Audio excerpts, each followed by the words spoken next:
أعوذ بالله من شرور أنفسنا وسيئات أعمالنا من يهده الله فلا مضل له ومن يضلل فلا هادي له وأشهد أن لا إله إلا الله وحده لا شريك له وأشهد أن محمدا عبده ورسوله يا أيها الذين آمنوا اتقوا الله حق تقاته ولا تموتن إلا وأنتم مسلمون يا أيها الناس اتقوا ربكم الذي خلقكم من نفس واحدة وخلق منها زوجها وبث منهما رجالا كثيرا ونساء واتقوا الله الذي تساءلون به والأرحام إن الله كان عليكم رقيبا يا أيها الذين آمنوا اتقوا الله وقولوا قولا سديدا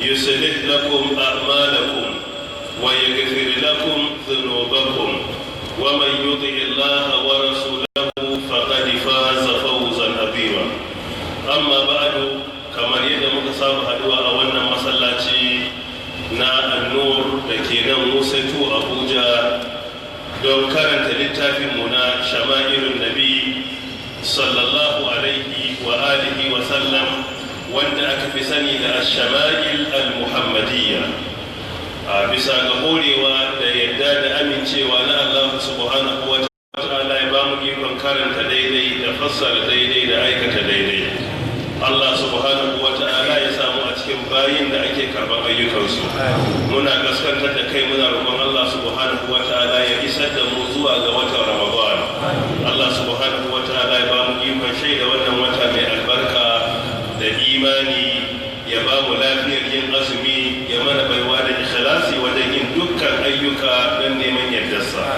muna roƙon Allah subhanahu wa ta'ala ya ba mu ikon yin tanadi gabanin zuwa watan Ramadana idan watan Ramadana ya kusa isowa ana bukata ku yi tanadin ya shafi istighfar ba zuwa ga Allah mutum ya zauna ya duba abubuwan da yake bukata ya gyara tsakaninsa da Allah subhanahu wata'ala ababen da za su hana shi ibada ya yi kokarin gane su ya ga ya takaita su ko ya nisance su wadanda dukkan abubuwa ne muhimmai da aka gabatar zuwa mata ramadana mu yawaita istighfari mu yawaita tuba ya zama muna da jadwali muna da timetable na irin ibadun da muke so mu yi a watan ramadan tun daga azumi wanda yake wajibi zuwa kiyamun laili zuwa sauraron tafsirin qur'ani zuwa karanta qur'ani zuwa ga yin sadaka da taimakon waɗanda ba su da shi zuwa ga kokarin ciyar da masu azumi abin buɗe baki waɗannan duka ayyuka ne da suke na alkhairi da yake da kyau dukkan wani musulmi ya yi tanadi don aikata su muna roƙon Allah subhanahu wa ta'ala ya ba mu ikon dacewa muna roƙon Allah subhanahu wa ta'ala ya ba mu ikon makwabtar annabi Muhammad sallallahu alaihi wa alihi wa sallam a gidan aljanna tare da iyayenmu da malamanmu gaba daya yau da ikon Allah za mu tashi akan darasi na 34 a tsakiyar babi na 22 yau kusan muna 19 ga watan Sha'ban hijira shekara ta 1439 amma mun shiga daren 20 ga wata kenan amma dai wunin 19 insha Allah Allah ta'ala ya taimake mu muna cikin babi na 20 wanda muka fara karatu sa sati da ya gabata shine babu ma ja'a fi tuka'ati rasulillahi sallallahu alaihi wasallam babi da ke mana bayani yadda annabi Muhammad sallallahu alaihi wa alihi wasallam yake tuka'a shine yadda yake kishin gida ya kwanta a wani bangaren jikinsa mun ce yana daga cikin kwanciyarsa yakan yi kwanciyar da ake cewa kamar kwanciyar magirbi mafu tsayi shine mutum ya kafa gwiwar hannunsa ya dan kwanta a kai ba hausawa suna kiran wannan kwanciyar magirbi saboda haka ake kafa shi idan za a tsaye da shi ko da a wurin sayarwa su daga fatanya da magirbi ana kafa su ne haka to game da namiji yake kwantawa mafhum tayyib manzon Allah tsira da abinci sabbata gare shi yana wannan kwanciya muka ce daga cikin hikimar yin sa shine kwanciya ne da ke sa gajiya ta tafi a cikin mutum cikin sauki in mutum ya dan kishin gida akai ko ya samu wani filo ya dan tada kansa ya dan kishin gida za ka ga akwai gajiyar ta kan tafi da gaggawa cikin taimakon Allah subhanahu wa ta'ala. Allah ya taimake mu. حدثنا قتيبة بن سعيد قال حدثنا شريك عن علي بن الأكمر عن أبي جحيفة قال قال رسول الله صلى الله عليه وآله وسلم أما أنا فلا أأكل متكئا. وانا حديث يقول لك قتيبة بن سعيد يتي يا باب الأباري حدثنا شريك يا باب الأباري عن علي بن الأكمر علي بن الأكمر شما باب الأباري عن أبي جحيفة أبو جحيفة قال يتي قال رسول الله صلى الله عليه وسلم manzon Allah tsira da aminci sun tabbata gare shi ya ce amma ana ammani fala aqulu ba zan ci abinci muttaki an ina kishin gida ba. Wanda yana karantar da mu annabi Muhammad sallallahu alaihi wasallam baya cin abinci a kishin gida, yakan kishin gida ya huta, wani lokaci ya sa filo ya dan tada jikinsa, amma idan cin abinci zai yi baya cin abinci a kishin gida. So daga wannan kuskure ne magidanci ya zauna yana cin abinci a kishin gide, ‘ya'yansa suna gani. ‘Ya'yansa in sun gani akwai illoli. Na farko illa ta farko shine shi ya saba wa manzon Allah sallallahu alaihi wasallam. Na biyu kuma ba implication yana karantar da ‘ya'yansa cewa abin da yake mai kyau ne. Saboda babu laifi da ke da girma kamar wanda uba yake yi ko uwa take yi a gaban ‘ya'yansu gane har su mai da abin ya zama kawai jiki na iyayen su ma na yi. Fitina ta kai iyaka da ya yi sabon Allah a ce mai ce ai na ga babe na yi, ai na ga dadi na yi. Yarinya ta yi sabon Allah ai magana da ce to ai na ga momi na yi, na ga ummi tana yi, na ga wancan na yi. To wannan sabon Allah bai hakika ya kai iyaka. Shine bayan mutum ya saba Allah yana karantar da na bayansa su ma su yi wannan. Saboda ɗabi'a ce ta ‘ya'ya naturally uba yana son ‘ya'ya su yi koyi da shi, kuma bisa ga halittar jiki ‘ya'ya suna son koyi da iyayensu. Wannan shi ne duba lokacin da Allah ya ce wasa bi a Ibrahimu bani wa Yaquba ya baniya inna Allah astafa lakum ad-din fala tamutunna illa wa antum muslimun. Sai ce am kuntum shuhada id hadara yaquba al-maut id qala li banihi ma ta'buduna min ba'di qalu na'budu ilahaka wa ilaha abaika Ibrahima wa Isma'ila wa Ishaqa ilahan wahida wa nahnu lahu muslimun. Kaga sai suke cewa za mu yi koyi da kai da iyayenka da kaza saboda ɗabi'ar da yana koyi da iyaye, haka ɗabi'ar uba yana so ƴaƴansa su yi koyi da shi. To shi yasa a koda yaushe ko da shedan ya yi da dai kamar wani abu na kuskure to ka guji idan ƴaƴanka ka guji idan waɗanda suke koyi da kai bi ma'ana zuriyarka, saboda akwai hatsari su yi koyi wani abu mai muni dalilin kai kana aikatawa. Za ka ga kalmar bakin ka ƴaƴanka suna koyi da haka. Wani ma yadda kake sa hula haka zai sa hula sai ya sallama ya shigo gida, kuma daga an gani an san da baban sai yake koyi yana kuma tsokana. Yadda kake sallama haka wani zai yi, kuma kai gabanin ɗan kai maka kai ma kai koyi da babanka haka. Ai kowa ya yi babu wanda bai yi ba. So shi yasa yana da kyau irin waɗannan abubuwa da cin abinci ke kamawa a gida. Mu yi setting examples masu kyau na 'ya'yanmu su yi koyi da mu. Shine cin abinci na sunna. Cin abinci yadda annabi Muhammad sallallahu alaihi wasallam ya karanta. Abin da ya ce kada a yi kada a yi.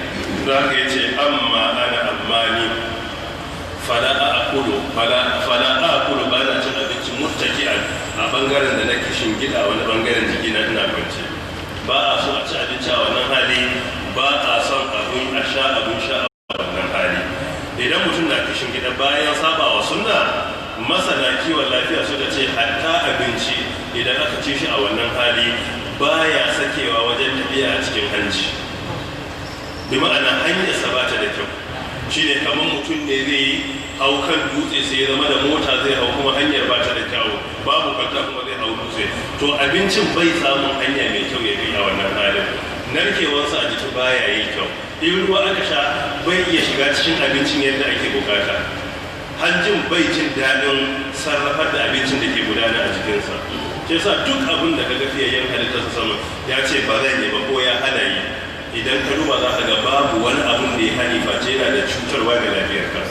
Duk karantarwar musulunci babu wani abu guda ɗaya a duniya da ke da amfani ga rayuwarka ko mutuncinka ko addininka ko iyalanka da musulunci ya ce haramun ne, babu shi. dukkan abin da yake haram a musulunci bai da amfani. Ba wai kadai wai rashin amfanin a addini ba, za ka ga wani abu a mutunci babu ko a lafiyar ka babu wani abu ɗaya da yake da amfani da musulunci ya ce haramun ne babu shi. So da ka duk abin da kaga addini ya haramtar to abu ne da bayi da kyau. Shi sa idan ka bashi to ka huta, don addinin ya zo ne don ya dacar da kai. Shi yasa ibnu usaymin rahimahullah ya ce addinu ja'a li sa'adatil bashar wa lintifa'i sharri anhu wa darar. Shi addini ya zo ne li sa'adatil bashar don ya dacar da mutum, sa'ada ka samu dacewa, ka samu rabautuwa shine dalilin zuwa musulunci. Walintifa'i sharri anhu wa darar, kuma dan ya zo ne dan ya kore dukkan sharri da cutarwa. Duk abin da ke sharri ne za ga musulunci ya ce haramun ne. Wa darar, duk abin da zai cutar da kai musulunci zai ce bai da kada ka aikata shi. Shi yasa kuma yace wa kullu amrin nafi'in qad shuri'a, duk abin da yake mai amfani in dai mai amfani da kai za ga addini shari'a ta ce maka ko wajibi ne ko halal ne ko mustahabbi ne. Wa ma yadurruna qad a duk abin da zai cutar da mu kuma za ka ga addini ya ce ko haramun ne ko kuma ya ce maka makaruhi ne, duk abin da zai cutar. Shi yasa dukkan qawaid da shari'a al-khamsa din nan babu wani guda ɗaya da zai maka amfani da aka ce haramun, sannan babu wani abin da zai cutar da kai guda ɗaya da ba a haramtar maka da shi ba. So haka abin da zai taimake ka halal ne ko wajibi ne, abin da zai cutar da kai haramun ne ko makaruhi ne. Mafhum? Tayyib. Shi yasa zaka ga duk karantarwar addini ta dace da hankali salimi kubutacce. Zaka fiye halitta tsira da abinci tabbata a gare shi baya cin abinci a hali na kishin gida, sai mu yi kokari mu ga mun nisanci wannan saboda kada mu yi setting example mai muni zuwa ga ƴaƴanmu. Wannan hadisi ya zo a Bukhari, hadisi na 5398. Allah ta'ala ya samu dace. حدثنا محمد بن بشار قال حدثنا عبد الرحمن بن مهدي قال حدثنا سفيان عن علي بن الأقمر قال سمعت أبا جحيفة يقول قال رسول الله صلى الله عليه وسلم لا آكل متكئا. وانا حديث يقول محمد بن بشار شين بندار قال حدثنا عبد الرحمن بن مهدي امام الاباري حدثنا سفيان بن ثوري رحمه الله عليه امام الاباري عن علي بن الاكبر علي بن الاكبر قال يتي سمعت ابا جحيفه ناجب بن جحيفه يقول ينا cewa قال رسول الله صلى الله عليه وسلم manzon Allah tsira da aminci sun tabbata gare shi yace la aqulu ba zan ci ba muttaki'an ina halin kishin gida, ba zan kishin gida na ci abinci ba, in ji annabi Muhammad sallallahu alaihi wa alihi wa sallam. Wannan hadisi shi ma hadisi ne da na sama ya zo a Bukhari, hadisi na 5598, amma isnadin wannan na biyun har ya fi na farkon karfi. Mafhum? Shi ne muka ce yane ne cin abinci a kishin gida, wa zai gara kwatanta mun kishin gida, sati da ya gabata na muku bayani yane ne kishin gida a aikace, amma kuma karka kishin gida ka yi bacci. Wa zai kwatanta? Yawwa ustaz ka yi daidai ga shi nan ka ga kishin gida yadda ake so da shi ne ka kafa hannunka a ƙasa ka miƙi ƙafafuwa haka, to zai ga kanka ya kowa ta don tofiyayyen halitta yakan yi wannan ya huta amma baya yin wannan ya ci abinci. Dalili na biyu kuma malamai suka ce bayan cutarwa na kiwon lafiya, cin abinci a kishin gide malamai suka ce jirsatu ahalin kibir ne, wato zaman mutane masu girman kai. Shi wannan inda wai a ci abinci a haka ne to iya nuna maka mutum iya da girman kai a lokacin da ya wannan. Shi yasa annabi tsira da aminci sabbata gare shi yace a cikin Bukhari la yadkhulu al-jannata man kana fi qalbihi mithqala dharra min kibr, wanda a zuciyarsa akwai kwatankwacin kwayar komayya na girman kai ba zai shiga aljanna ba. Inda a zuciyar mutum aka samu wai girman kai kwatankwacin kwayar komayya, annabi ya ce wannan mutumin baya bege shiga aljanna.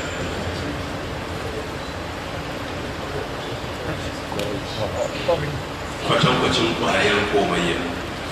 A yanzu idan kana nisantar girman kai sai kai kaffa da unnecessary titles, ko da ku halal ne amma ba sai ka yi ta emphasizing a kai ba, kuma yi addressing ɗinka babu su kada ya dame ka, ka sabar wa kanka da haka. ko kai medical doctor ne ko phd holder ne ko kai lauya ne ba a ce barista ba ko injiniya ne kana da registration da korean ko kaza ba a ce maka injiniya ba ko kai architect ne ba a ce maka architect din ba irin waɗannan abubuwan ko kai ƙaran ma ne ba a ce a karama kallon ƙaran ba ko liman ne ba a ce ya imam ba ko ustaz ne a ce ba a ce ya ustaz ba ko ladan ne ba a ce ya ladan ba ko wani mai sarautar gargajiya ba a ce yalla ko ranka ya daɗe ba ko kuma wani ɗan siyasa ne ba a ce honorable ko distinguished ba ko your excellency duk waɗannan titles babu laifi asali faɗansu amma in za su bata alaƙa tsakaninka da Allah to gare da gaggawa ka ga yadda za ka yi handilin ɗinsu kai injiniya ne an ce injiniya Ibrahim ba a faɗa ba Ibrahim sai ka amsa hankalinka a kwanci ba wani abin da ya dace ina tuna wani marigayi Allah ji kansa ya rasu wani malami ne da yana wa'azi rasu sai ya kai shekara 10 to yi amma mutum ne da yake ya kasance jovial mai yawan ba da lafiya ya zo wucewa kofar wani gida sai wani ya kalle shi wani yaro sai ce masa sani sai biyu ya kama ya ce kai waye mahaifinka waye kaza yau sai na ga waye ubanka ina yake ya ce sani gaya sani gaya hankalinsa ya tashi ya rike yaro aka yi caci ya gaba ba haka kawai shekara na nawa ina karatu ka ce mun sani ba ko ma da to ba na daukar nasa girma kai mutum ne na wani abun dariya shi abun da mai abun dariya don ya fahimci ka fi shi karatu kuma gace wasu akar makalla sai ce kai ne ka san yadda abun yake ka kan wanda ne za mu je wani wuri mu yi barazana amma dai wurin da muka san an san abun yadda yake ba barazana to mutum ne mai abubuwa na dariya shi yasa ba na daukar abun da ya rage baka da wanda haka suke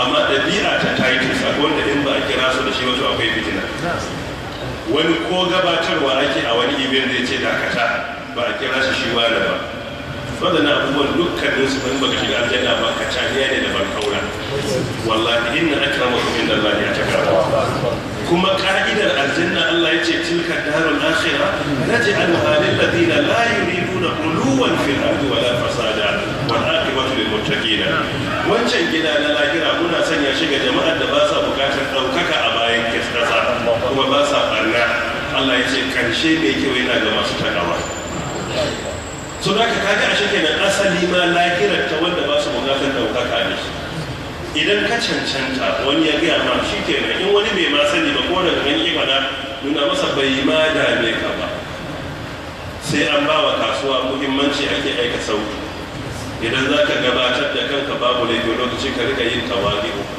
an san ka da title da sai ka kira sunan ka gaya menene sunan Muhammad dan Ibrahim shine sunana to wannan tawadi yana da amfani ko da ba kullum ba daga lokaci zuwa lokaci iya da muhimmanci sannan bangare da biyu kai kuma kada dan neman tsokana wani ya cancanci title din mutunta kuma ka ce ba za ka yi ba don ka ga me za a yi shi ma kuma wani wata matsala ta kada idan wani ya cancanta me da bikin fada musamman ma idan title din yana da asali sosai akwai waɗanda gaskiyar magana in ka ce za ka biye musu to kuma ma sai ka yi ta hannun kanka da title din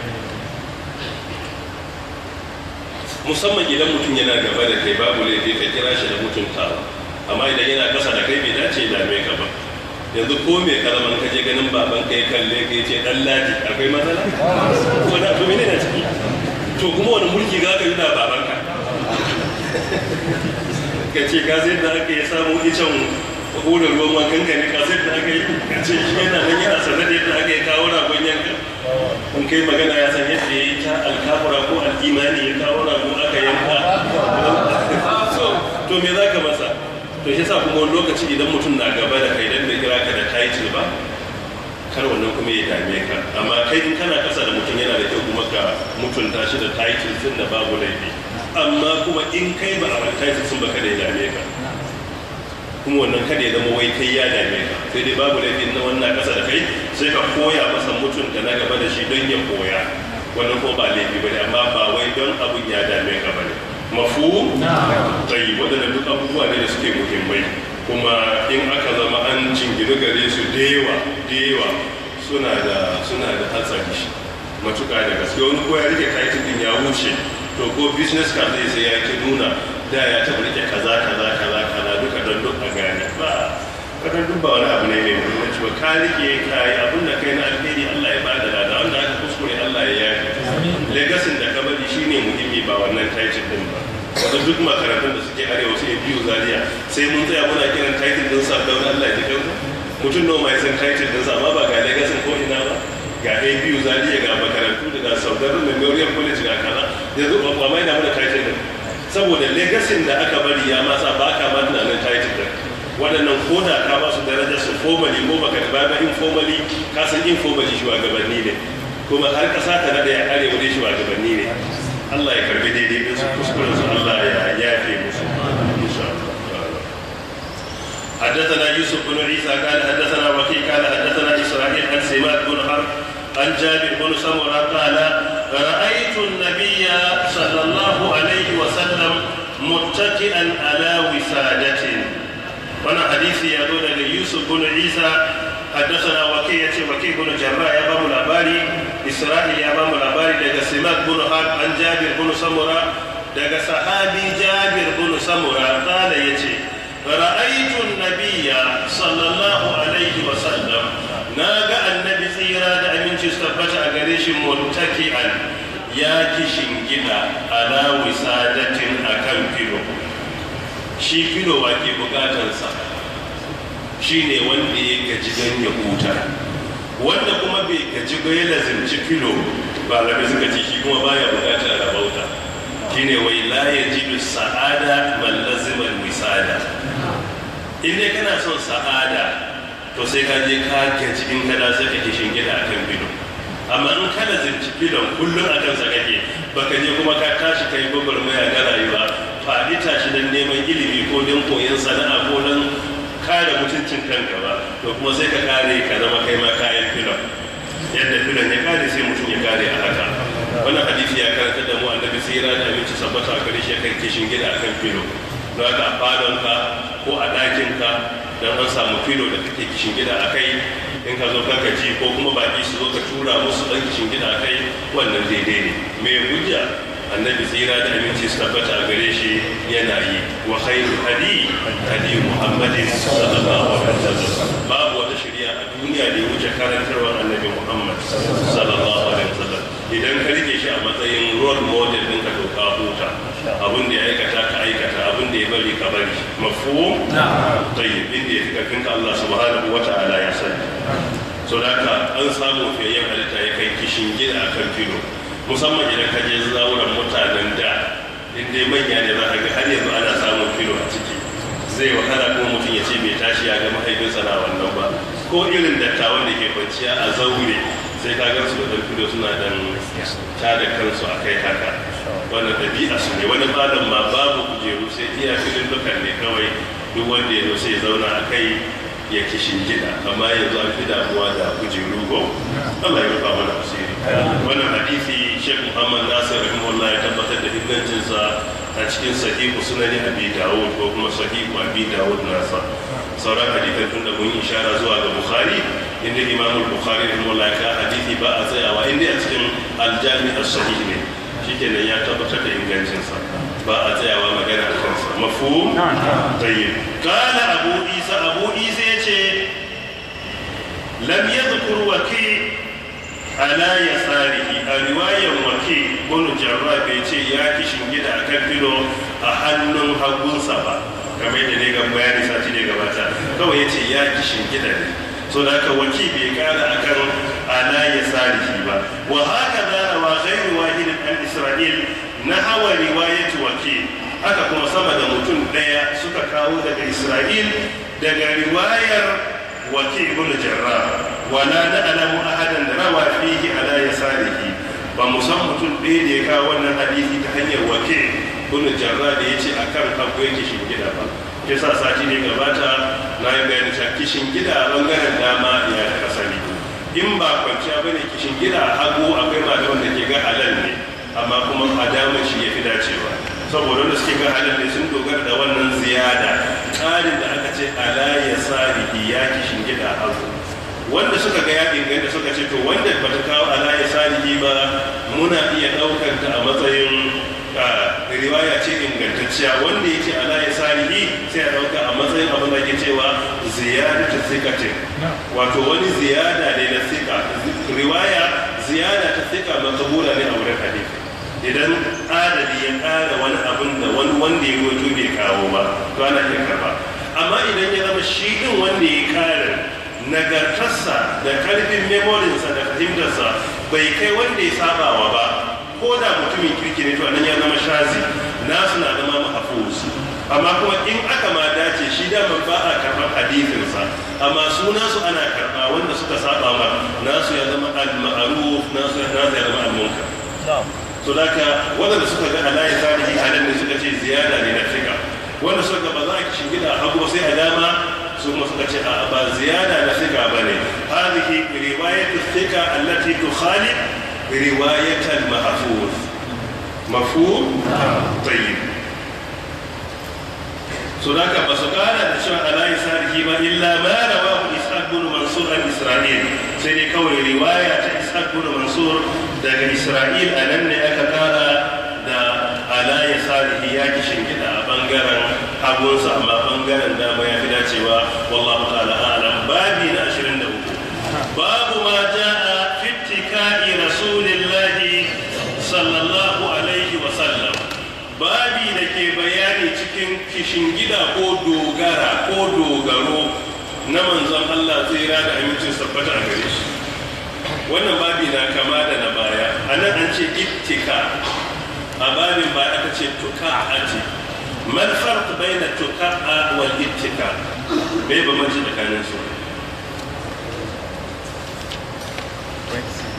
Tuka'a ko tuka'a abin da yake nufi shine kishin gida a bangare ne kamar da muka yi bayani.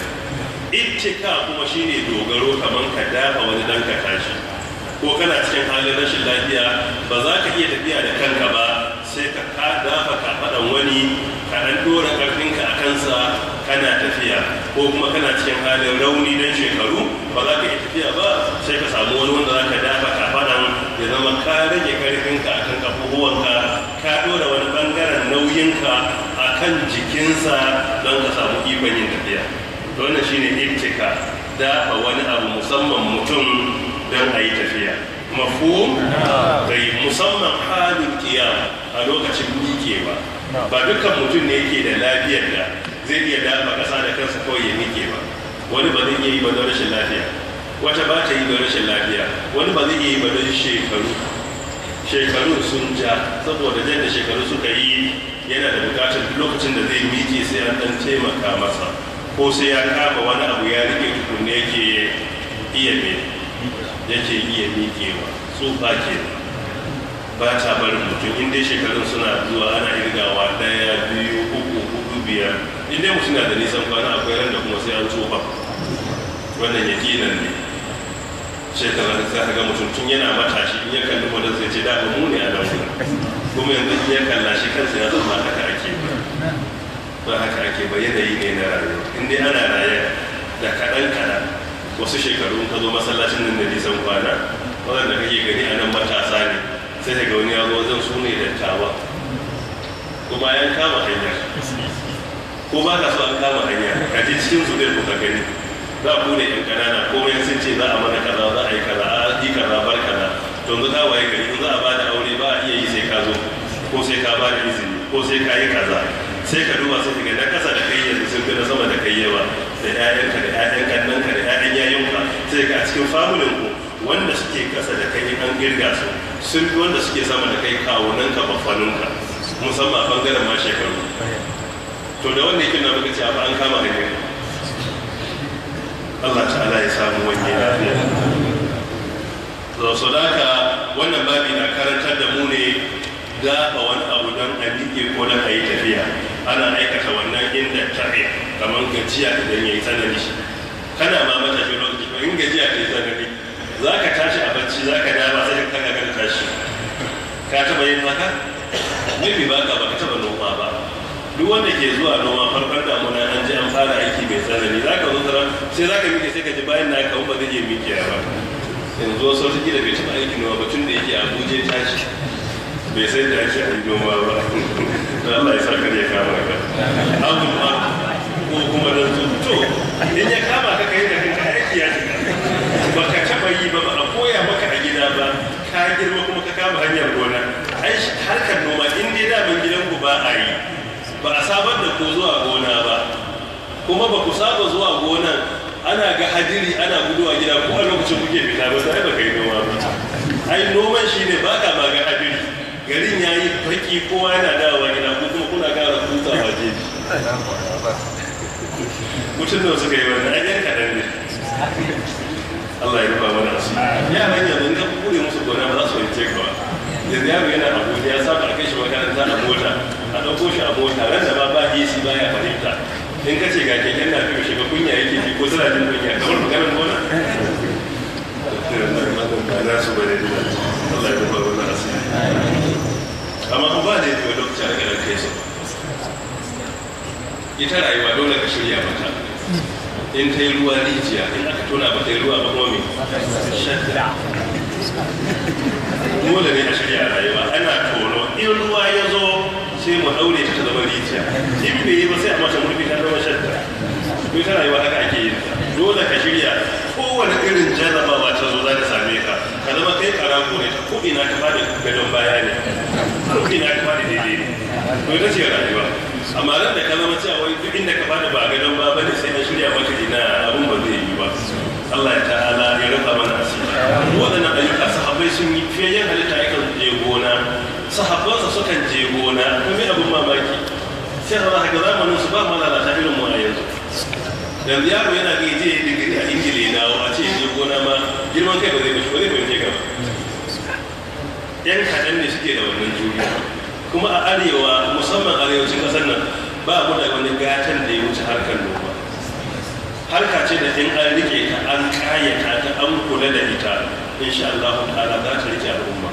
shi yasa annaba mafi yawa sun yi noma sun yi kiwo noma da kiwo akwai alkhairi a cikin su ko da ba baka ci riba ba in dai kana yin su akwai alkhairi ka shuka abu a je a girbe abu a ci ka duba hadisin bukhari wa Allah ce idan akwai ice hannunka da zaka dasa sannan kuma a daidai lokacin za a hura kafan tashin kiyawa to ka dasa gabanin a hura kafan da gaggawa to kafan da za a hura a tashin kiyama ba zai amfana da bishiyar ma in ka dasa ta amma duk da aka ce ka yin ne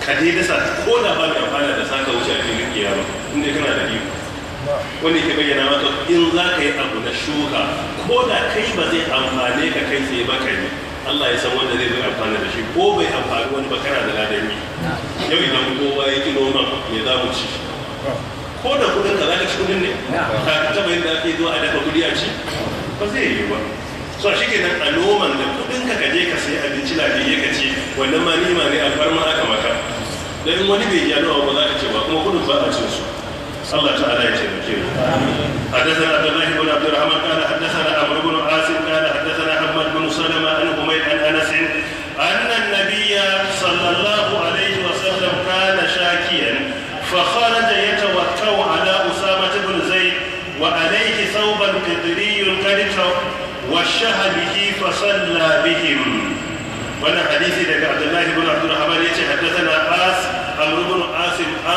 عمرو بن عاصم يا باب الاباري يتي حدثنا حماد بن سلمة يا باب الاباري daga Humayd daga Anas bin Malik radiyallahu anhu anna an-nabiy sallallahu alaihi wa sallam lalle annabi tsira da aminci sabbata gare shi kana ya kasance shakiyan ma ma'ana shakiyan shine al-marid ai kana mariba shine shakiyan fa kharaja sai ya fito ya tawakkau ala Usama ibn Zaid sai fito yana dogaro akan kafadar Usama ibn Zaid haka akan kafadar sai dogara wa alaihi tare da shi akwai saubun tufafi wanda yake kitiriyun ba na kasar Qatar ba kitiriyun wani kaya ne na kasar Yaman kadita wa shahabihi wannan tufafin ya yafa a jikinsa kamar mayafi ne na kasar Yaman sai ya fashi akan kafadarsa haka ai shine alqafu ala atikai sai dora mayafi akan kafada wannan bangaren ya sa shi anan wannan ya sa shi anan wannan ne tufafin da ya fito dan yayi sallah fa salla bihim sai ya salla haka annan nabiyya sallallahu alaihi wa sallam lalle annabi tsira da aminci su tabbata gare shi kana ya kasance shakiyar ai mariba mara lafiya, wannan kuma shine mardul ladhi ma tafihi sallallahu alaihi wa sallam, shine ma rashin lafiyar da Allah subhanahu wa ta'ala ya dauki rayuwarsa a ciki. A wannan rashin lafiya ya zama sanadin ajalinsa, bayansa bai kare rayuwa ya samu lafiya ba. Shi yasa rasuwa da jinya na daga cikin alamat husnul khatima, alamomin kyakkyawan ƙarshe. Akwai wasu ƙarshe alama da in ya faru ga musulmi ko musulma da ke da kwatanta bin Allah iya gwargwado, waɗannan alamu ne na cewa ya isa a cikin sa'a, bi ma'ana ya tafi barzahu, zai yi tazarce lahira a cikin sa'a insha Allah. Daga cikin su akwai shine jinya mai tsanani. Annabi ya ce al-mu'min yamutu bi araqin jabin, mu'mini yana rasuwa da jibin goshi, shine jinya ta kai tsanani. Don haka ya faru ga fiyayyen halitta sallallahu yana da juriyar jinya. Don idan zazzabi ya yi tsanani, sahabbai har tausayinsa suke ji, sai ce ni ina zazzabin mutane biyu ne a cikin ku. Zazzabin da mutum biyu za su yi za a tara mai tsanani sai a ɗora ma shekara, saboda ƙarfin imaninsa ya kai ya ɗauka. Zazzabin mutane biyu ne ya ce inda ma rabu kama yi akwai rajulani minku, ina yin zazzabi ne kamar yadda mutane biyu suke zazzabi a cikin ku. To shi sa annabawa da manzanni jinya su tafi kamun tsananci. To mutum ya rasu da ciwo mai tsanani ya zama abun tausayi, duk jinya ana kankara zunubai ne, kuma in musulmi ne ya rasu a wannan ko musulma alamar an yi sa'an tafiya ne. Ko kuma mutum ya rasu a cikin ruwa da ba ganganci ya yi ba, ko kuma gini ya faɗo a kan mutum ya halakar da shi, ko cutar tuberculosis ta yi zama sanadin mutum, duka alamar kyakkyawan ƙarshe ne ya tabbata a sunna. Ko kuma mutum wuta ta kona shi da ba da ganganci ba, duka alamar kyakkyawan ƙarshe ne. Ko mace ta rasu a dalilin naƙuda, alamar kyakkyawan ƙarshe ne. Ko mutum ya rasu wunin juma'a ko daren juma'a, alamar kyakkyawan ƙarshe ne. Ko mutum ya rasu yana cikin wata ibada ta azumi ne a bakinsa, ko yana cikin sallah ya rasu, duka alama ne na kyakkyawan ƙarshe, cewa lalle dukkan alamu an yi sa'an tafiya. Allah ta'ala ya sa mu yi sa'an tafiya. Fakharaja sai ya fito yin sallah, ya tawakka ala Usama ibn Zaid, yana dogaro akan Usama ibn Zaid. Kaga jinyar da ta kai mutum ba zai yi tafiya ba. A wannan zamani kashi 99 cikin ɗarin mu shikenan hujja ta tabbata za a rika yin sallah a gida ba sake fitowa, saboda ad-darurat tubihul mahdurat. An samu sai dogara akan Usama ibn Zaid. Usama ibn Zaid lokacin yana yaro, wanda yake bayyana maka halal ne mara lafiya ya dogara akan wani don ya je ya yi ibada, ko don ya je asibiti, ko don zuwa ganin likita, ko don zuwa karɓar magani, ko don zuwa wata darura da tafi da sai ya fito. Ya halatta dogara ga wani in akwai abu na zamani da ya dace kamar sanda ko wani karfe ko wani wheelchair ko wani abu za a ɗauke shi da shi, duka a shari'a ba laifi ba ne. Don fiyayyen halitta yana dogaro saboda rashin lafiya akan Usama ibn Zaid. Wa alaihi, tare da shi akwai saubun tufafin kadiriyyun na kasar Yaman, a saub al-yamani, wato tufa na kasar Yaman. A wancan zamani Yaman na daga cikin kasashen da suka ci gaba wajen iya kera tufa mai kyau da ake ji da ita. A wancan zamani sun goge, in ana yaban kaya wanda suka iya kaya da mutanen Yaman suna daga cikinsu. Mutanen Yaman su suka fara zuwa da musafaha a musulunci, shine a gaisa haka a ce assalamu alaikum. A wurin su aka fara ganin wannan. Annabi ya ce ko awwalu man ja'u bil musafaha, wai gaisawa hannu da hannu a wurin su aka fara. Kuma annabi ya zo sai ya ce al hikima yamaniya, ita hikima gaba ɗaya ita citizen din Yaman ne, asalin ta yar Yaman ne.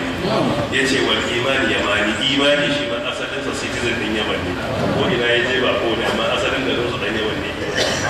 Akwai yabon da ya kai wannan, ga su a cikin halin jarabawa. Muna roƙon Allah subhanahu wa ta'ala ya takaita musu jarabawa, Allah ya ba su zaman lafiya, kasashen mu duka Allah ya zaunar da mu lafiya, Allah ya taimaki musulunci da musulmai, ya taimaki masu taimakon musulunci. Kani tawashaha ya yafa a cikinsa haka, tawashaha bisau shine dora abu, ma'ana alka ko ala'ati kai shine ka dora abu akan kafaɗinka guda biyu. Saboda kamar da muka yi bayani a baya, halatta mutum ya yi sallah da kamar zani shine izar, ya kuma dora wani akan kafaɗansa kamar yadda ake yi a halin aikin hajji ko umra. Wannan yadda ake daura sama da ƙasa in sallah ta kama a ana yi ko ba a yi ana yi. Sama ko cikin dawaki kake wanda shari'a ta ce a buɗe kafaɗar dama in ka zo sallah to ana so ka rike kafaɗa ta ka kai sallah sai za ka ci gaba da babin sai ka buɗe. Sunna ta hana mutum ya yi sallah wa laisa ala atikihi shay. Kafaɗar mutum abu da ba a so ya yi sallah haka. Mafhum? Tayyib. Don haka fasalla bihi sai manzon Allah tsira da aminci su tabbata a gare shi yayi wa sahabbai sallah. Sallar da ya fito ya samu sayyidina Abubakar yana limanci da ya ga annabi ya shigo masallaci yana ga alamar wanda su sai na bakar sai ya ja da ba a wuce ya sallah a bakar na ce la yankin alabin muhafa a yi salli wanda bi talba ya ce ba zai yi dan muhafa na yi sallah annabi na baya na ba bai ma ce abubakar siddiq ba saboda tawazu sai ce ibnu abi muhafa wane kuma ni mu wane ne annabi ya shigo isabatun safra fa sallamtu alayhi فقال يا فضل قلت لبيك يا رسول الله قال اشدد بهذه الإصابة رأسي قال ففعلت ثم قعد فوضع كفه على منكبي ثم قام فدخل في المسجد وفي الحديث قصة. الله. حدثنا محمد بن عبد الرحمن محمد بن عبد الله بن عبد الرحمن يا بابا الأباني قال حدثنا محمد بن مبارك محمد بن مبارك يا بابا الأباني قال حدثنا عطاء بن مسلم يا بابا الأباني حدثنا جعفر بن برقان يا بابا الأباني عن عطاء بن أبي رباح عن الفضل بن عباس الفضل بن عباس شين عبد الله بن عباس صحابي da muka sani Abdullahi ibn Abbas shine al-Fadl ibn Abbas. Annabi sallallahu alaihi wasallam yana mutunta sunan mahaifinsa da mahaifiya bai cika kiran sunayen ba sai a babin dole menene sunan mahaifinsa na'am Abdullahi kamar dole shine yana karanta Qur'ani inda Allah ya ce inni abdullahi ataniyal kitaba waja'alani nabiyyan haka zake kare to zai kira Abdullahi amma bisa ga ɗabi'arsa sunan babansa da sunan mahaifiya yana ɓoye su shi yasa bai kallon Abdullahi ibn Abbas ya ce Abdullahi ibn Abbas ya ce Al-Fadl ibn Abbas wato mai farla dan Abbas saboda mutunta sunan mahaifi.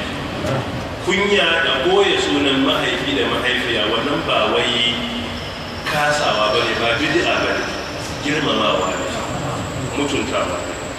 Ko ɗanka ka sa wa sunan babanka Ibrahim ba za ka kira ko ina Ibrahim ba a haka ina kira da kai za ka yi misali kuma babu kyau a canza sunan ya bata in suna ne mai kyau don ka bari kuma sai ba bai bi shi duka gida ya tashi sunan ya bata to waɗanda ya zama dole yadda ake yi shine ba sai sun faɗi sunan ba su sai su koyi amma sauran 'ya'yan kakan sun kira sunan kakansu laifi ne ba laifi ba ne su 'ya'yan sai su ce masa Ibrahim don sunan kaka ne amma kai ba za ka fara sai ka riga boyewa sai inda ya zama dole ba wai nagarta abun wani lokaci muna abun da rasar kunya ne amma mutum sai koya fahimci addini ba bai ta addini ba ne mutum da sunan magabata jin kunyan sirakanai duk wannan sunna ne yanzu wani yana gawai shi saboda tsabar fahimtar sunna shi bai jin kunyan sirakanansa ai ba sunna ba ne wannan ai kauyanci ne da bidiya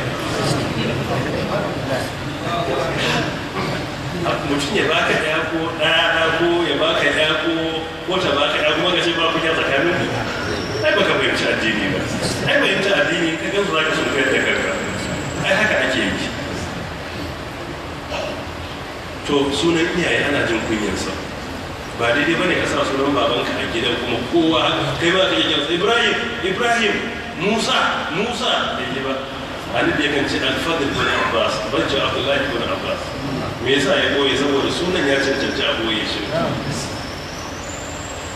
su a musulunci ba iyaye ko ba musulmi bane ana girmama su duba wa sahibuhuma fi dunya ma'rufa wa in jahadaka ala an tushrika bi ma laysa laka bihi ilmun fala tuṭi'huma kama wa sahibuhuma fi dunya ma'rufa so yanzu da zama akwai tsarin boye sunaye na iyaye wannan shine abin da addini ya karantar da mu kuma haka aka ɗauki addini in ya zama dole ka faɗa babu yadda aka yi yanzu a cikin isnadi ai yana kama da kira sunan mahaifin ya ko sai in fada mu wuce, amma ba zai zama mai wannan sunan kuma ko ina haka ke ganin sa ba za ka taba duk inda muka tashi muka samu iyayenmu ba sa kira sunan iyayensu,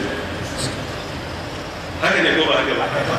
Amma yanzu sai muka kai zamanin da wani ma yana ga wani bayyana min isa ne ba isa ba ne, koyewan shi ne isa, to ma ga iyayenmu suke yi. Hatta sarakunan gargajiya na da idan sunan babansu ne fiye da sarki ke ji da kada baya kira, sai ka je inda sunan babansu ya ce babe ke gaya ba ko ɗansa ne babe ke ba. Wannan su ne ɗabi'a, haka ake so mu. Addinin musulunci ba ka raba shi da kunya. Shi yasa annabi ya ce al-haya wal iman qurina jami'an fa idza rafi'a ahaduhuma dhahaba al-akhar, a cikin sahih Jami. Annabi ya ce da kunya da imani suna hada waje ɗaya a gwame suke interwoven, a hada suke. Idan ɗaya gudu ɗayan da kansa yake guduwa, duk zuciyar da kunya ta gudu daga ji imani baya zama, saboda su Hassan da Husaini ne, dole ka zaune da su tare. Idan zuciyarka kunya babu ita da bai ce imani ba zai zauna ba zai tafi a kansa. Amma in kana son imani ya zauna to sai ka dawo da kunya sun zauna tare. Mafhum? Tayyib. Kale yace Ibn Abbas yace dakhaltu ala Rasulillahi sallallahu alaihi wa sallam, na shiga kan manzon Allah tsira da aminci su tabbata gare shi, fi maradihi alladhi tuwfiya fihi, a cikin rashin lafiyar da ya bar duniya a ciki. Wa ala ra'sihi, akan sa akwai isabatun. Isaba shine kaman tsumma ko wani abu mai kama da rawani ko kaman bandeji. Safra, da kalansa yake kamar ruwan dorawa. Fasallamtu alaihi, Ibn Abbas ya ce sai na bar sallama, assalamu alaikum wa rahmatullahi wa barakatuh.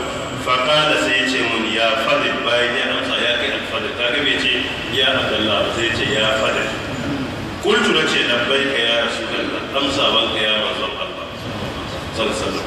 Wani yake na maka za ka girma mana gaban kai da title sunan annabi Muhammad sallallahu alaihi wasallam, amma sahabbai ba su ce Muhammad da mutunta, sai da su ce ya rasulullah, ya manzon Allah. Kaga title ne shi manzon Allah ne, wanda yasa nake cewa duk wanda ya cancanta ko ba laifi bane ka bashi title din da shari'a ba ta ga laifin bashi ba. Mafhum?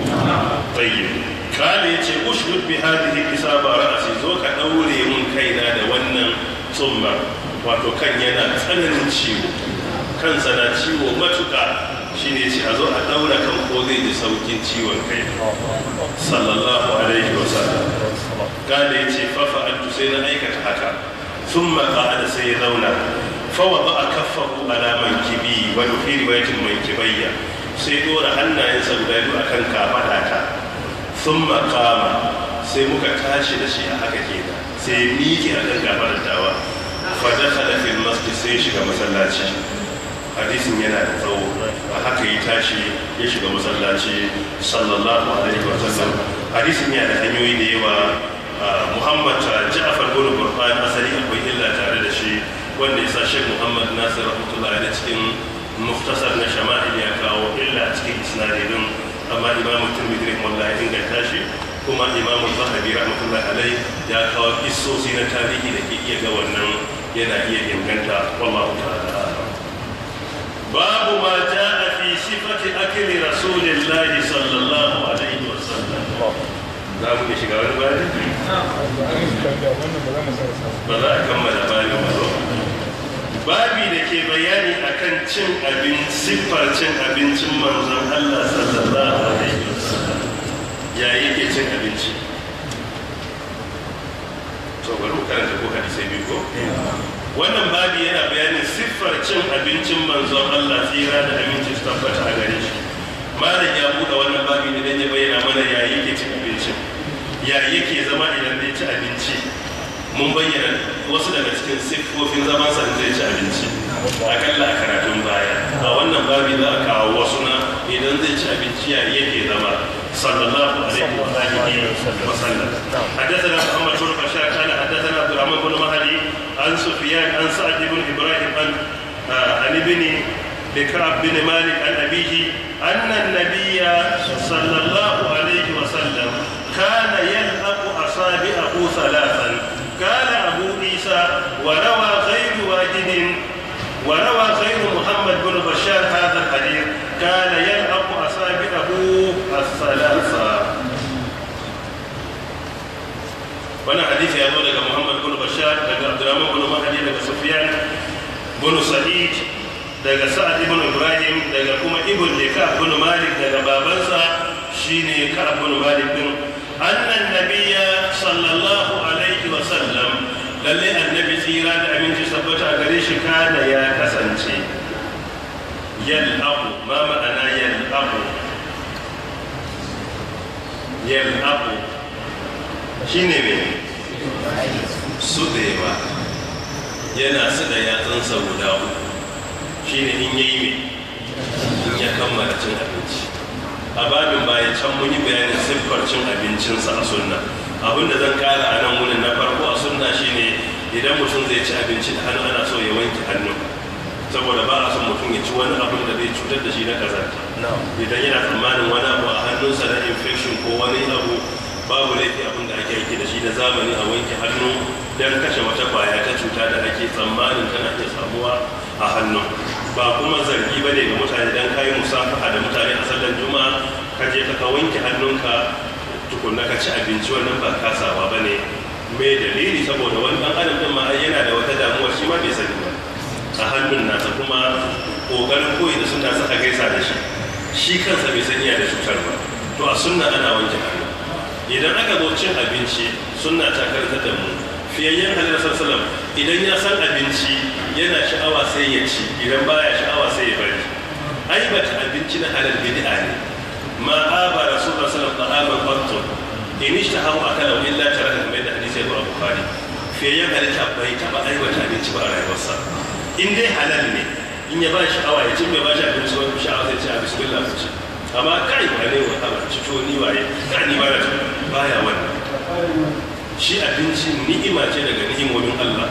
Ba za ka gane haka ba sai ran da ka samu kanka a wani halin jarraba da babu abinci. Ke sa ba a so kuma yara a gida da suke da ɗabi'ar mu sai kaza ana ta fada da su ana debate ba daidai ba.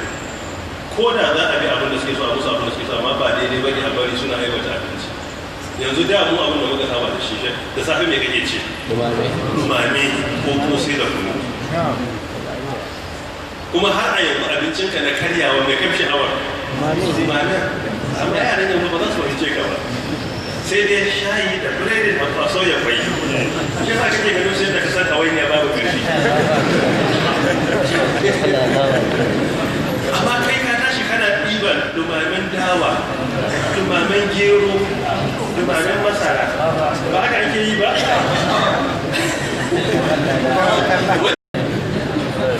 Na saka da kai. Amin ya rabu.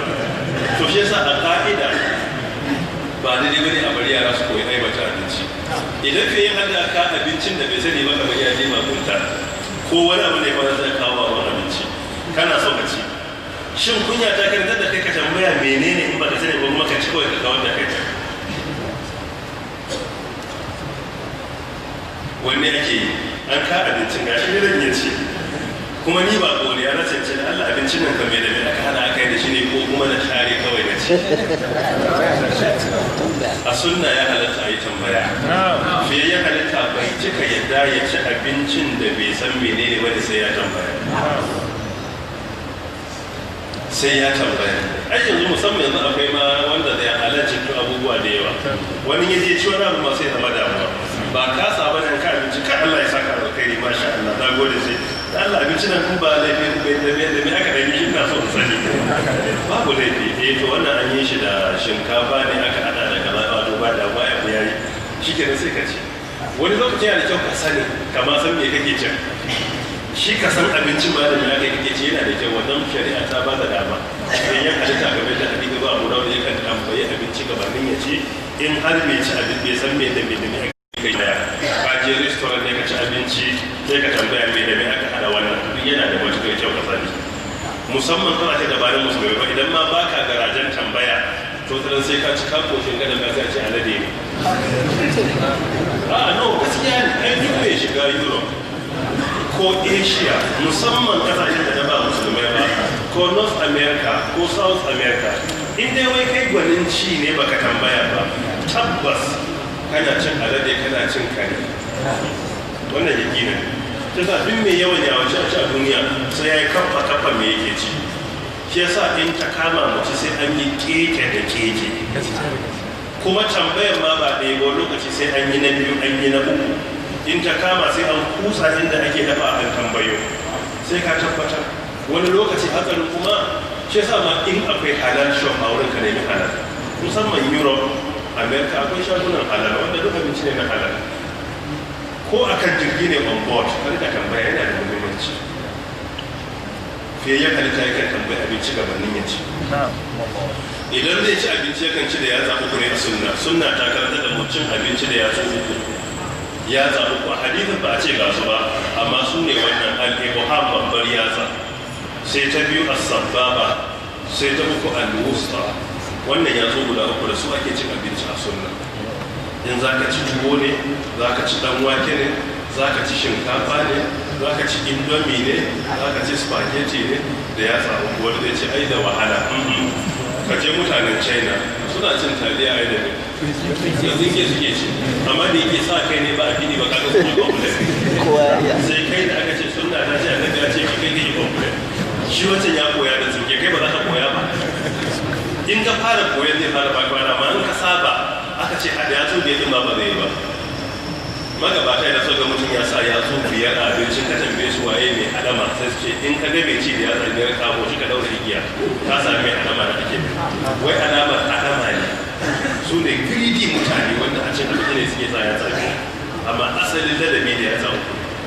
Yatsu uku nan da babba da mabiya da ta tsakiyar nan in ka saba in ma an ce ka sa biyar ɗin baya yi ba. To a sunna da yatsa uku nan ake cin abinci. Cin abinci da cokali halal ne ko bid'a ne? Halal ne. Halal ne ka ci da cokali, amma wanda ya ci da cokali kuma yana asarar wasu sunnoni. Sunnar wanke hannu, sunnar su da yatsa, kaga anan ai yana sudewa. To sudewa ma sunna ne. Da sunnar rike abincin da yatsa hudu wannan sunnonin ka rasa su. Amma ka yi halal da cokali, amma ka rasa sunna, ka rasa ladan wata sunna, to sai ka zaba. Kuma duk wannan fa zamani ya koya mana da Allah zakani da Allah shekara 30 idan ka ga gidan kwana cin da cokali, idan ka gana cin wake da cokali, ai kowa san yadda aka tarbiyyantar da shi. Wannan ishin globalization ne duniya ta hade sai ka ga yanzu komai a TV ake koya, online ake koya, a makarantu ake koya, kuma har muka waye gari wai al'adar bature ta fi addini a wurin. Allah ta'ala ya gyara mu, Allah ya ba mu ikon gyara mu, Allah ya ba mu ikon gyara mu.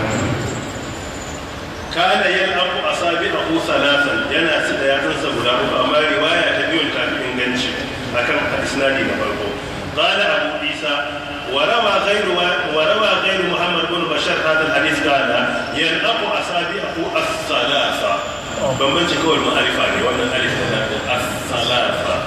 Annabi yakan su da yatsunsa guda uku idan ya ci abinci. Waɗannan yatsu uku idan ya gama sai su da su. A ga su ɗaya wani ya zama shi ma menene sunna ne. Duk waɗannan yanzu da kake kyama ka yi wa kanka adalci. In ka kai shekara 40 shekara 30 da suka wuce ya kake cin abinci. Haka ake yi kuma an gama ana su da yawa. Kuma iyayen mu sun sha gaya mana su da hannun gabanin kawai ko ba a yi ka yi. Ba za ka tuna ba za ka manta ba an sha gaya ba yana ka wuce su ɗaya ka su ɗaya sunna ne. Kuma in kana ci ka ci gabanka san milla wa kul bi yaminika wa kul mimma yamika kar ka ci gabanka. In kuma abu ne guda ne kamar dibino ya halatta ka rika zabe, amma dai abinci ne a falo gaban shinkafa ko tuwo to gaban ka ake so ka ci, don albarkar abincin na take idan kai garaje ka kai hannu cikin wurin kaɗan kake gangarwa kuna ci, kana kai hannu take abincin sai ta gudu shine sai ka ga an ci bayan minti 30 cikin sai ka ji yanci kamar an yi gobara ba komai a ciki. Allah ta'ala ya rufa mana asiri. So sunna ne a su da hannun an kammala idan loma ta faɗi ƙasa in ba ta kori ƙazanta ba sai a goge sai a cinye. Annabi ya ce wala yadi a halin shaidan, barin ta a wurin an bar wa shaidan ne. So ba a so a bar loman da ta faɗi sai dai in ana da tsananin kokanton wurin da ta faɗi mai iya yiwa ne bai dace a ci abinci a wurin ba to anan ana iya haƙura. مفهوم؟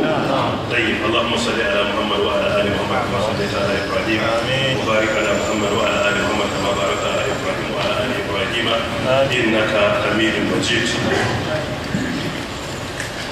akwai tambayoyi babu da ke gobe ɗan kaɗan da suka sauwaka insha Allah ta'ala.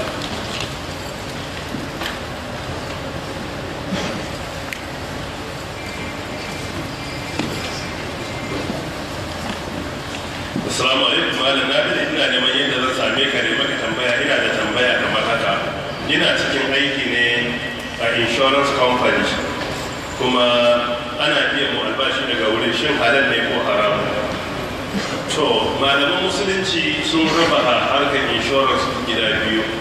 Na farko akwai commercial insurance, akwai cooperative insurance.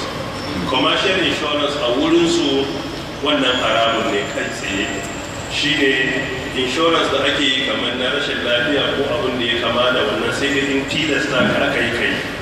Shine kudin da kuke depositin a wannan wurin, in har bukata ba ta kama kun ci a kudin ba, ina kudin yake da biya? Kamfanin da ke handilin shi yake cinye kudin. Mafu? Tsayi, to anan malamai suka ce haramun. Amma cooperative insurance shine wanda kowa ya kawo a tara. In bukata da kama sai a raba muku ku cinye gwargwadon yadda ya sauwaka. Ko da ba ku ci kudin ba kuma wanda suka tara ba su da hakkin su ce, to wannan malamai suka ce halal ne in principle, yana iya zama halal. Abin da ya sa ya halatta kuma akwai sahabbai sun yi wani abu mai kama da haka. Shine hadisi ya zo a Bukhari cewa annabi tsira da aminci tabbata gare shi ce innal ash'ariyyin, mutanen ash'ariyyun wasu larabawa ne, kanu idza qalla ta'amuhum, idan abincin su yayi karanci, aw qalla ta'amuhum fil ghazwi, ko kuma suka je filin daga sai zama abincin wasu ya kare, wani iya da sauran kwano 10, wani kwano ɗaya, wani kuma nasa ya kare. Annabi yake cewa sai su zo sai su tara abincin waje daya, kowa ya kawo nasa, mai buhu 10 ya kawo, mai buhu 5 ya kawo, mai buhu 1 ya kawo, wanda yake da kwano 1 ya kawo. In an tara duka to sai a raba shi daidai wa daida tsakanin su, sai kaga kowa ya samu kaman buhu 4, mai kwano da ya samu 4, mai 10 ya samu 4, mai 5 ya samu 4, mai 4 ya samu 4, mai 3 ya samu 4, mai 1 ya samu 1, to sai su raba daidai wa daida. Sai annabi ya ce fa innahum minni wa ana minhum, ni ina tare da su suna tare da ni, bi ma'ana yana yabon imanin su. Da wannan malamai suka ce insurance da yake cooperative ne halal ne a musulunci in principle, sai dai in an shigo da wasu ababe kai tsaye wanda addini bai san da su ba. Shi yasa da takaita ce in principle, da wani lokaci ana iya canza tsara. Dukkan abin da kuke hadawa wanda ya zama wanda yake tarawa ba zai cinye ba in ku ba ku aiki da shi ba, ko ya aka yi gare ku yake dawa kamar kuna tarawa ne a dashe ne, amma in za a raba daidai wa daida ne, ko kuma wani tsari mai kama da haka, malamai suka ce wannan halal ne, kamar yadda lajnatu da'ima da buhuthul ilmiya suka ba da fatawa. Wallahu ta'ala.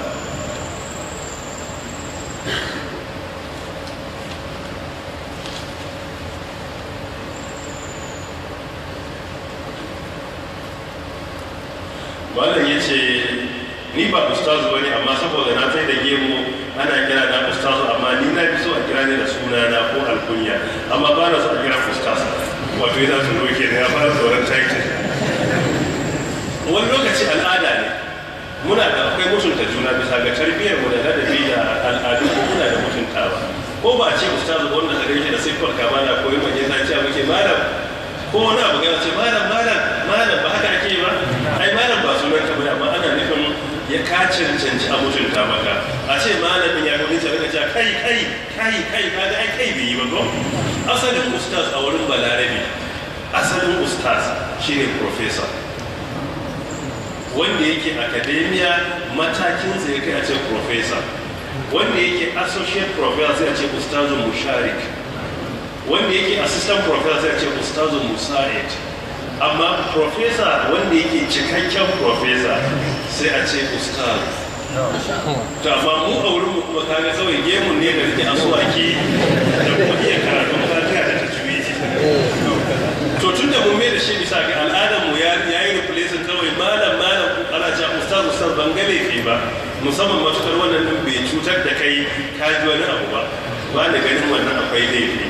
Ya dace mu mutunta juna wajen kira, musamman suna wanda ba sani ba, wannan ba damuwa ba ne insha Allah ta'ala. malam akwai bokayen da suke hana wasu al'adai zuwa sallah jami'i. Me matsayin wannan? matsayin sa haramun ne. Zuwa wurin boka ko dan duba matukar ka gaskata abin da ya gaya maka, sallan ka na kwana 40 ma ba a karba. kamar yadda hadisi ya zo a Muslim, man ataka hinan awsa arrafan fasaddaqahu fi ma yaqul wa fi riwayatin faqad kafara bima unzila ala Muhammad wa fi riwayatin Abu Dawud lam tuqbal salatu 40 yawma. sallar sa na kwana 40 ma Allah subhanahu wa ta'ala ba zai karbe ta ba. kula ga wannan zuwa wurin su haramun ne kai tsaye. in ko mutum ya kai matakin da har za su hana shi ya yi sallar, ta al'amari ya lalace. bayan za a ga sallar sa kuma ya shiga shirka, saboda shirka shine musawatu ghayri llahi billahi fi ma huwa haqqun lillah. daidaita Allah da wani Allah cikin haƙƙin Allah. Allah ne kadai ya san gaibi. ko da annabawa suke tare da Allah yana gaya musu abin da zai faru gaba ne, bai zama gaibi ba. kisa a cikin Qur'ani annabi ya ce qul la aqul lakum indi khaza'inallahi wa la a'lamul ghaiba. ilimin gaibi ya ke banta ga Allah. idan ya zama an gaya wa annabi to bai zama gaibi ba, an gaya masa ne abin da zai faru nan gaba ne. mafhum? shi sanin gaibi shine ka sani kai da kanka ba gaya maka ba. idan na ce akwai alamar za a yi ruwa gobe ko zuwa can dare, sanin gaibi ne? wannan ba gaibi ba ne. addini kuma bai yi prediction ba, musamman prediction da aka yi shi akan wani ilimi da ke tare da kai ko wasu variables ko wasu parameters. kaga hadiri ya taso, gari ya yi baki yana kadawa, ai alama ce. so wannan sai kace akwai alamar za a yi ruwa, amma kace kai wannan hadirin ai wallahi za a yi ruwa, to kuma ka wuce iyaka, ka shiga babin gaibi. amma kace akwai alama ko ina tsammani, wannan ba ne ba. wallahu ta'ala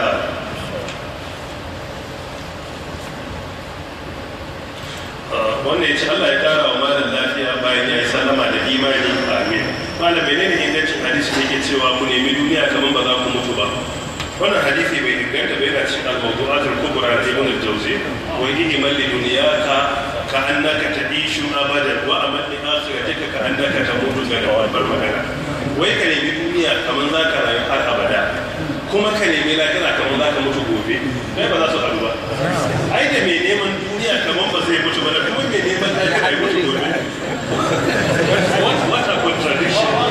ai ba zai yi ba. abinda shari'a ta ce shine ka rayu a duniya ka nemi kusurin lahira. shine priority ka lahira, ita kuma duniyar sai an rayu a cikin ta ake zuwa lahira. wannan shine abin da za ka yi. shine rabbana atina fid dunya hasana wa fil akhirati hasana wa qina adhaban nar. ko wa mutaki fi ma ataka Allahu daral akhirah amma wala tansa nasibaka min ad-dunya wa ahsin kama ahsana Allahu ilayka. annabi ya ce ba ana fid dunya illa karakibin kad istadalla tahta shajara thumma ra'a fatarakaha. abin da yake cikin hadisin Tirmidhi rahmatullahi alayhi. to kula ga wannan ba zai yi ka nemi duniya kamar za ka tabbata dindindin ba, kuma lahira kamar za ka rasu gobe. ba sa haɗuwa. wannan bai tabbata a shafi yin halitta ya bada ba, don yin sama ba zai yi ba. wanda ya ce assalamu alaikum malam, Allah ya kara malam lafiya da nisan kwana. amin. wata tambaya malam, mutum ya shiga masallaci zai yi tahiyatul masjid amma kuma in an kira sallar magriba yana iya yin nafila. zai iya yi. tahiyatul masjid matakin ta daban, sallar nafila daban, da magrib matakin ta daban. tahiyatul masjid shine gaisuwar masallaci. duk wanda ya shiga masallaci awa 24 kwana 7 matukar da alwala kuma yana so ya zauna, hatta a lokutan da aka hana nafila, in dai yana so ya zauna kuma iya da alwala, to ana so ya yi gaisuwan masallaci. shi ne mafiyayyen Allah yake cewa idza dakhala ahadukumul masjid fala yajlis hatta yusalli rak'atayn. in ɗayan ku ya shiga masallaci kada ya kuskure ya zauna har sai yayi nafila raka'a guda 2. to na idan kai su ne prerequisite na zaman ka a masallaci, su suke halartar maka da zama. to da kai wannan kuma sai aka kira sallah na maghrib, akwai time gabanin ayi sallah za ka iya nafila, saboda hadisin da yace sallu qabla al-maghrib thumma qala fi salati liman sha'a. ku yi nafila gabanin maghrib, ku yi nafila gabanin maghrib, sai yace ga wanda ya so. nafila gabanin maghrib halal ne, amma karfin ta bai kai nafila gabanin azhar da al'asar da makamantansu. mafhum? tayyib. wallahu ta'ala a'lam.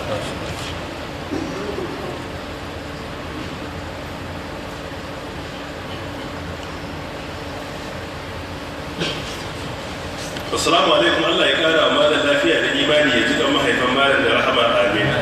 Malam, idan mutum ya saki matarsa kuma mahaifinsa ya ce mai da ita amma bai mai da ita ba, za a iya kiran wannan saba wa iyaye? Na'am, za a iya kiran su saba wa iyaye.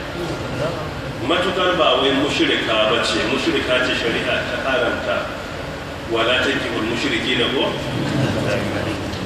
wa haka wala tunkihul mushrikati hatta wala amatun mu'minatun khayrun min mushrikatin wala a'jabakum. In ba mushrika ba ce, mushrika ne baya halatta.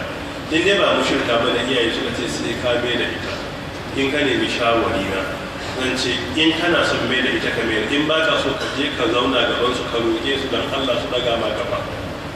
In ta kama ka musu kuka ka musu don Allah don za ka cutu. In kai suka ki yarda to ka mai da ita. Ka mai da ita. Shi ne zaman lafiya. In har suka yadda suka ce to ba damuwa ba sai kamar ba kai sa, amma suka ce a'a sai an mai da ita to dole a mai da ita, shine zaman lafiya. In ba haka ba tun a duniya sai kaga tana a rayuwarka, kuma za ka yi da na sani gabanin ka ba duniya sai ka yi da na sani wannan da sai ka dauka.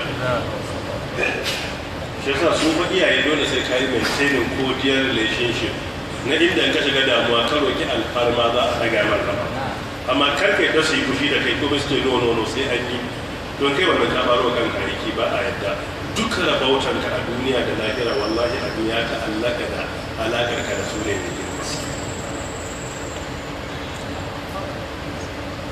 Amin. So abin da ya shafi iyaye babban al'amari, abin da ya shafi iyaye, shi yasa Ibn Abbas ke cewa ban ga wata ibada a duniya da ke kusantar da mutum zuwa ga Allah ba kamar nagarta wa iyaye.